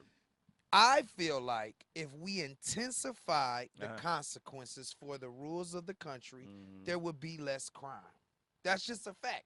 And what I'm saying is, let's drop the rules. Not so many rules. It's quality over quantity, right? So let's drop the rules down. We don't need as many rules we have. Okay. But let's intensify the consequences. So Like- something as simple as drunk driving. Mhm. I agree with that. Mhm. That's dangerous. Uh-huh. You are a loose cannon. You got 5 But I'm DUIs saying- as you speak, I don't man. got not one DUI. Cause I drink and then drive. Oh, I don't damn. drive. You don't drink and drive. I would drink and drive. You the same. drink, then you I drive. drink, get some water and some orange juice, then I drive. Now you don't No, want to honestly. drive like Air Burr, you know what I'm saying? Because that should be increased. Well, wait a minute. Charlene out the chat room want to know this. Since you talking, Saxman, what about the opiate crisis and the crack crisis? Oh my God! See, Your enforcement. She want to know why your enforcement was different. Why was the justice system done review people different? Why that was done different? because now the dope is on the White House lawn, it's not in the projects. That's why. Oh, it's been on Dope the White been House in the lawn. White House lawn. It's on That's the White how it House got in here. lawn. That's what. No. I understand what you're saying. When it was on the White House lawn, they were selling it. They Right. still All right, selling it. now they using it and they falling out on the but White they House still lawn. It's a selling it. difference now. It's a difference. You Right, you okay. saying Ali North? Ollie North and them, all them, the Contra deal, all that crap. Right. Okay. You know that shit. Well, I'm They trying. still selling Hey, it. I think I'm they trying to still stay selling neutral. it. Come on. But I think want to about know why. Okay, why did the justice system? Because we asking you why the Okay, justice okay. system view enforcement them. Because if I was Well, a Sean, Caucasian male and I just got caught explained with powder, I just explained it. I went to rehab. Right. If I got You ain't if I, never if I was explained what I Remember, said. remember not. They changed that because black folks was doing the same thing that white folks was doing, and they say, well, no. We got to stop the black folks. So now we're gonna show them how to cook that powder into a rock, and go sell it. Now we're going to increase the penalty on the rock sellers and not the cocaine powder sellers. and plus you Because the white devastated folks they was do. doing the What is that- cocaine what is powder, that helping? and the black folks was doing the. Now what is that? All that was hope was getting more black folks in jail. That's all that was That's doing. all they did. That's all that was doing. So let me And ask you. Give me And back how to many my black point. people did you send to we jail in- for How many black people for that's in the jail? possession of crack, Tom, wait. Sax? Wait, we still How many ain't black answer- people did you take to jail for I'm gonna give possession you of an crack? answer. I'm gonna give you an answer. We ain't answered my question yet. All right, go ahead. If we intensified All the right. consequences All right. and took away as many rules as we have, Okay. there should be a limited amount of rules for an adult. Now, a kid is different. Okay. 18 and above, you're an adult. Uh-huh. Why? I shouldn't have to pay the system $25, $30 for me walking across the street, and I look both ways, and I got taught And this you- since and I got you taught jaywalk. this in first grade. So in other words, you were jaywalking and you got jaywalked too. And I got it. No, I had no, I didn't get one. What? No, I didn't get one personally. Be more specific. What you talking No, about? that was what the situation was. But All I right. didn't get one because I fought it. And I talked to the officer as a man. Okay. I said, do you know how to cross the street? He said, yeah. I said, you look both ways before you cross the street. He said, yeah. I said, I did the same thing. Where's your charge? Is your charge being because I didn't do it at the light? You didn't use the crosswalk. I didn't use, but some lights don't got a crosswalk. That's not true. Some light. Okay, no. You right. Sean, he is But- digging. He is no. digging. He digging, dude. No, you right. Okay, but if I don't, so I have to cross right at the Mr. crosswalk. Black, Mr. Black, wait, Black, hey, Mr. Black, forget it. the chat room, It's heavy too light. hey, Mr. Black, the They chat go room, heavy on the wait a minute, lights. the chat room wants you to do one thing, Mr. Black. Get it. Tell Saxman in Burning Mac's voice Oh, What they- my God. how They he want to does. hear Bernie Mac. Yeah, they want to hear again, Bernie man. again. Man, If you could tell the police anything, what you the want, fuck you want me to tell them? I ain't scared of you. I get one. You motherfucker. Including the law. You gonna run a gun on no man? I don't know how you do it, man. So I ain't Rodney King. I get one of you. Hey, Saxman act like he Buford T. Justice. Go on, Sax, go Yeah, on. I thought he was about to do a Bernie Mac impression, but he sounded a little bit like Wait a minute, Cedric the Entertainer. Now, bit. that was my Bernie Mac. That was your Bernie Mac? My But, bad. I ain't want to. you I know, ain't Rodney King. I'll get one of you. Hey, Saxman, you know Doug Million is going to find you and do something with you trying to take his job. you know. Doug job was lost back in show 13 or something because he wasn't funny back then like he ain't probably ain't funny now. So Who you say? What's his name? Doug Million. let's right here. I tried to get Doug funny. Sean, tell the truth. Never I heard tried of him. my best to get Doug to be funny. I tried to jug with him. He talk must with be him and trying everything. to be funny. Doug Because was when trying you to be try like to be Doug. funny, it ain't No, funny. Doug was trying to be like Sean. See, Sean is the news reader. He's the guy that deals. Sean is naturally Doug funny. was trying to be like Sean over there reading stuff, and I'm like, Doug, say something funny. You ain't said nothing funny, and then, Hey, he never said nothing funny. I'm like, say something funny. Don't get on the man. But let me ask you this, Tony Stone, why he over here? He come in there like Mr. Rogers, and he wasn't funny as Mr. Rogers. You say he come in speaking Malcolm X. You supposed to be talking Kevin Hart. He wasn't even singing Mr. Rogers' song right. I was trying to help him. Didn't do it right. Oh, Saxman, that's cold. I love Doug. Hey, Doug my Facebook brother. Live. Doug, hit us up in the It's chat gonna be a room, problem man. next week. It's gonna be a They're trying to problem. gang up on you. They're trying to gang up on you here. Doug, I love you. You my motherfucker. That's all Doug, bring your best material, bruh. From comedian to comedian. Bring your best material, That's right. because And come on back into the studio and let Saxman know he got to know. But hey, Hey, Sax, is your magazine full? All three, all four. Oh, hey. You walking around with empty magazines in your gun, man. Hey, Tone. You want me to show you what I got in my gun? Please don't. Please don't. Because I want to live at least till I'm 32. You don't want to get me started. I want to live till till I'm 32. Hey, don't get Andy's protege Barney started, okay? Sax, there we go. You know these drug addicts ain't scared just because you put a gun out Hey, no more, man. Facebook You gotta have Live, some bullets in there YouTube. for real, man. It's free for all Thursday right here on Stop the Madness. But hey, wait a minute, Saxman, we got to go pay some bills. Hold that thought. Okay, we're gonna go pay some bills real quick, and then we're gonna be right back.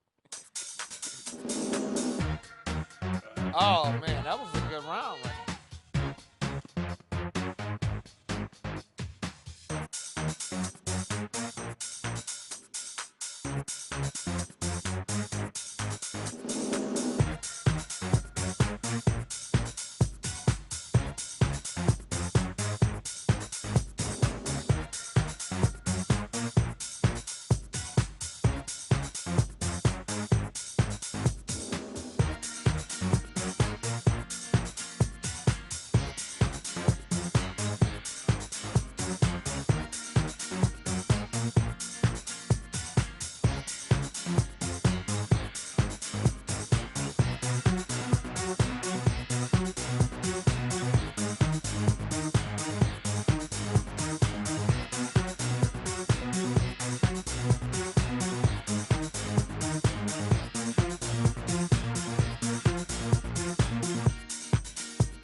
You've been tuned in to Stop the Madness, keeping it 100 on STMK Radio 100. And now back to your host one more time, Sean L., Let, and Tone the Stone.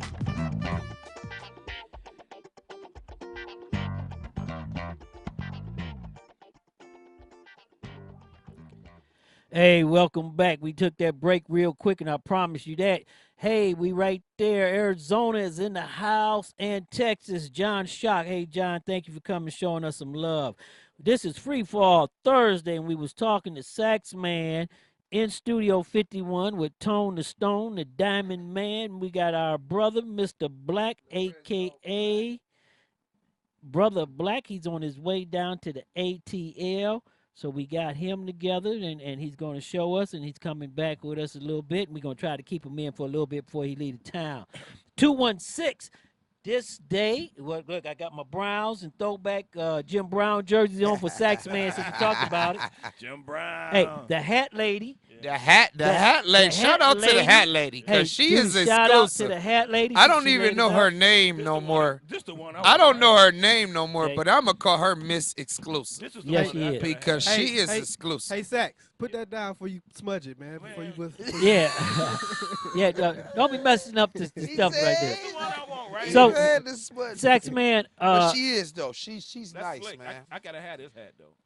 Saxman, this is exclusive. We need you. Yes. The chat room want to go back with you right there, Checkman, because you know what they're talking about, and this is something that I forgot. And this is coming from Boston, Massachusetts. Michelle.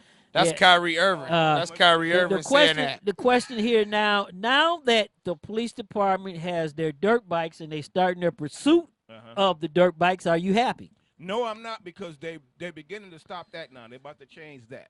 You know what I heard? So Zach? I am not happy with that. At first I was, and then wait. So they're gonna give y'all dirt bikes? Yeah, we have BMW dirt bikes. We have dirt bikes. Come on. But how much money is invested into They this? changed it. Say, well, then now they can't change them. How much money is started invested chasing them, into now they y'all can't chase them. Now I gotta y'all go. office? Sax, you know what I heard though from people in City Hall that I'm cool with. What the They you told cool me they people? gonna make you the personal security guard of the dirt bike track. You gonna run everything. You gonna run everything. Tone the Stone. Wait a minute. Tone the Stone is on you, Saxman. I mean, he's really on you. You know, I'm trying to be professional because I'm in uniform. So. Well, you know the problem is, Saxman, you ain't in studio all the time. So you know, now that you in studio, I think what you need to do is do your homework a little, because you need to challenge Tone the Stone, because see, you know, we cannot have this young bully. Only person that can challenge Tone the Stone is me. No, Lorenzo Black. That's not true. I get it. I get up under Tone's skin. I'm not even a comedian. You don't want no parts of me. I get up under Tone's skin. Tone, this is the question I want to ask you though, and everybody want to ask you. Tone.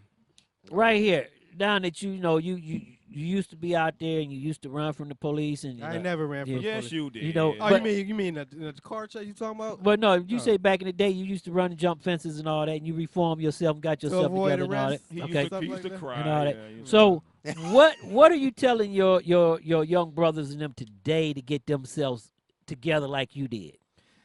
To get them together, they got to find a purpose in their life. You know, like I tell you, and like I've said time and time before, when I was out there, I was an angry young dude, and you know, that was a big part of it. But a lot of my reason for running the streets was I was just a thrill chaser, and you know, stuff like that.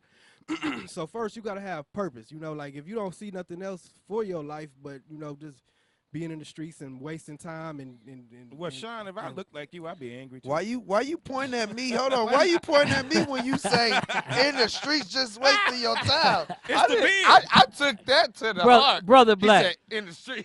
Brother Black. Yeah. I was just being. That's brother. I was just emphasizing my words. Lorenzo Black. I ain't speaking about that's nobody's brother. I am a brand. Hey, that's brother Black's job to be in the street. Exactly. I am a He ain't brand. no streets. He want to be sovereign citizen. I'm man. I'm be a sovereign. No, I'm above that. I'm above that. You want to be a Moor. I'm above that. You want to be a Moor. I'm a Morse American indigenous comedian. But you know, Tone the Stone. I'm way above. I'm way above America. But Tone the Stone, I want to. I graduated to the UFO. For a minute here. I want Tone the Stone to actually talk to our young brothers and sisters and actually tell them what you need to do and how you need to change your life like you did. Yeah, so like I was saying, you got to find a purpose, right? You got to find something. You got to want to do something, first of all. I mean, you know, it don't matter if you want to be an athlete, you want to be a rapper. You know, if those are dreams, you know, we need more professionals. We need more law enforcement, FBI agents, CIA agents, ATF agents, How about whatever. engineers, scientists? We need more activists. All of that. We need more activists. Chemists. We need all of that. Activists. My point we is, need more black people that's going to be doing things that's going to help other black people instead of me just watching you on TV run up and down. no, it don't matter. That's why we need more activists. That's better. That's better than them being in the streets selling dope and gang banging. Let me tell you something. Our pro athletes do inspire kids and put them out there. They sure do. And I'm gonna say this right That's here. why we need more activists. Coming from the hood, to Millionaire Row is something very, very good Oh, yeah, and something good. special Yeah, on that, exactly. and never knock that down. Exactly. And I'm gonna say this because I used to say this all the time, and I want to say this to everybody about our show. We have a platform here, and we want to upbring our black people up. We want to upbring the neighborhood up. We want to upbring the village up, and we promote our queens and our kids. Okay, Right. so that's what we're about. Like the Hat Lady, we promote Right. our businesses to get everybody going, and we want to unite everybody. It's time to stop the breaking it apart. Right. But the thing, Saxman, that Uh-oh. the chat room want to go back to with you again. Oh, here we They go. gonna is- eat you up today. is- They gonna is- eat you up today. Is Pick on Sex Thursday. Pick on Sack Thursday. yeah, it's pick on Sax Thursday because We got Burger King remember French you fry remember lights you was shining smo- down wait, on you was us. smo- What? you was smoking joints and butt naked the last time you was, they heard you in the studio. So you got a pass. Oh yeah, he got a pass. Oh. No, he thought he was about to be the personal bodyguard of the mayor, but that Yeah. that ain't Yeah, work out. yeah, that didn't work work out. out. Oh, is that what? That job was promised to me. He said that was promised to me. That job was I promised turned to it me. down. No, he just ain't get elected. No, he I ain't, was he gonna be ain't his make the person. Hey, cut. I was gonna be his personal driver. All right, I was gonna take him back and forth to work. But you ain't want pick that him up. type of pressure. You know, that's how pressure. Frank That's Frank Lucas got his That's start, pressure man. on you. But Saxman, He don't want to do that. since That's we pressure. since we got Mr. Black in the studio, I want to say this, Mr. Black. What is going your on? what is your take that our young kids need to do to change their life around and get up in there? Give me in 60 seconds a good 60 seconds for our I'm young gonna be, people. I'm gonna be real quick. Stop the madness. I'm Doing gonna say it, that. Shaq I'm gonna say that for O'Neal's 1 voice. second. Doing the Shaq O'Neal's Okay, voice. what I'm gonna say is I feel like all of our youth, not only the black kids, white kids, Mexican kids, Asian kids, whoever, we need to focus on being creative. Start creating your history. You know what I mean? No, don't follow what nobody else doing. I'm in comedy. I don't think about Kevin Hart. I don't think about Mike Epps. I don't think about Eddie Griffin. I don't think about Eddie Murphy. I don't think about Richard Pryor. Right. I think about what can I take from these guys and explode and go over and beyond. You always want to reach. You know what I'm saying? Reach for your goals. That's my honest advice can to you any, sound like anybody. Be in the creative. youth. I like Be that. Yeah, creative. be creative. Can you That's sound like good. Kevin Hart? Kevin Hart. No, Let me see. Let me tell you this. Let me tell you this right here. This the problem. This the problem. You keep making me laugh. Nah. I got a sensitive stomach. I got an 8-pack. That's because you've been I hanging used with to have a Tone. 6-pack. That's because you've been I used to hanging have a with 6-pack. Then me and Tone, we You've drunk been too many hanging with beers. Tone, right? That's Now- what- Now I got an 8-pack. Now, Bad Saxman, influence. Saxman, the chat room want to come back to you, Oh, here and we this go, this is here we coming go. out of LA, and Michael Wilkins, who's a good friend and follower of the show, he has a question, and I think that Tone Stone want to hear this because he want before we go off the air, he want to probably bite you one more time, but we gonna give you. Tone can bite this. We gonna give you this, Saxman. As a law enforcement officer, we want you to talk to your brothers in blue and tell them what they need to do to straighten out their thing with the community. You got 60 seconds. Same thing I did back in the day. I used to get out the car and walk around to every store owner, got to know the store owners. They got to know me by my name. They knew my shift. A lot of them had my phone number. You know, I was always involved in the community. Lakeshore was my area, man. Everybody, they still today know me on Lakeshore, and I haven't worked Lakeshore in years. They need to get out. They need to get involved with the community, white and black officers, females as well. Get to know the people that you're patrolling. I've said this on one of your other shows, Sean. They got to get out and get to know who they are. And be accountable. If you make a mistake, say, oops, I'm sorry. You know, don't just try to hide behind your background, union and everything. Your union. You know, say I'm sorry, I apologize. And everybody who can see that this officer is about to get out of line, step up and say, hey, man, you know, pull them back. Say, that ain't cool. You know, you about to make us all look bad. You look bad. No, it just ain't you. It's the whole department going to look bad. Right. So that's what I say to my fellow officers. And watch your ass. Watch your six. Because these people out here, they don't like us no more, and they showing it by disrespecting us and disobeying the law. But I will never disrespect y'all. I just want to put that on record. You know, I want to say I'm a this law-abiding on the citizen. thing. I don't think the community's at war with you, but the problem is also by society being so violent. Okay, and so many guns. that makes a law enforcement officer job hard. Even harder. And by bad police officers not being called out by the good police officers, exactly. make it even harder. Right. And by all of the older time officers retiring and the young guns coming up, is that I think that's the whole culture change They in don't law have the same enforcement. mentoring that we had, Sean. Honestly, I feel like a lot of them had the same training as the dude on Takers. When he caught him in the house in the apartment, and he told him, he said, "Man, I'm taking you in." Right. He said, "What you talking about?" And then he got to talking about his kids and the family and money. No, but you raised your hand. You know, you actually took an oath. No matter Facebook what. Live, YouTube, Gotta and do it. everybody. I hate to shut it down, but Can I ask Sax one? hold on. Oh, Lord. Down, I'm the next to room, but I'ma stay on the cool. Remain on the under, cause like Andre 3000, your boy's ice cold. Ain't no limit to ways to make money. No limit to act funny when you get that cake, cause you spit that way. They may love you tomorrow when they hit you today. Oh no, what's that topic was about to be about? Believe at the end, ain't no pie to go. Just some platinum beats from the Cleveland streets. Hey, everybody, we'd like to thank you for coming with us tonight on Stop the Madness. Keep it 100 in Studio 51 with us, Tone the Stone. There you go. You got your minute, Tone. Sack, I heard you say earlier that you was encouraging your brothers and sisters in blue to watch their sex. Have you ever been, how many times have you been violated in the men's locker room at the district, man? Watching my six that way? No, watch your sex. Watch your six. Watch your sex. Ooh, six. Hey, sitting right here. I don't even want to know the answer to that question. Sitting right here in Studio 51 out of the Blue Room, I want everybody to look out for Angel P, listen to her music, and show Cleveland's own some love. And sitting with Mr. Black, the comedian on his way to the ATL second Chocolate City. Mr. Black, thank you for being with us, and we want you to come back. Go ahead and say what you want. Man, thank you for having me, Mr. Sean, man. It's always a pleasure, man. You can catch me in Georgia all day, every day. I'll be doing shows every night.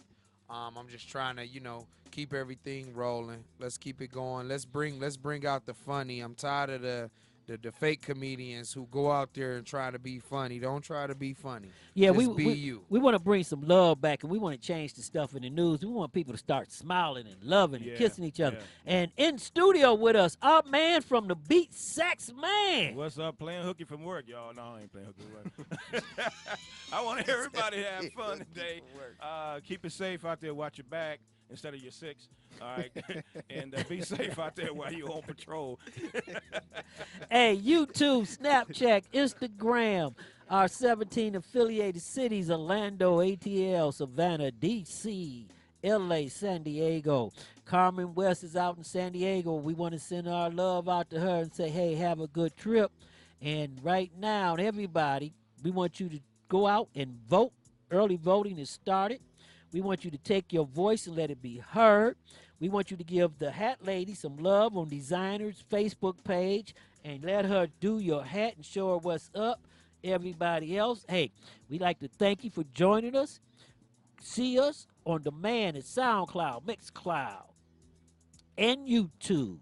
Until next time, I'm your host, Chanel. Peace, love, and happiness.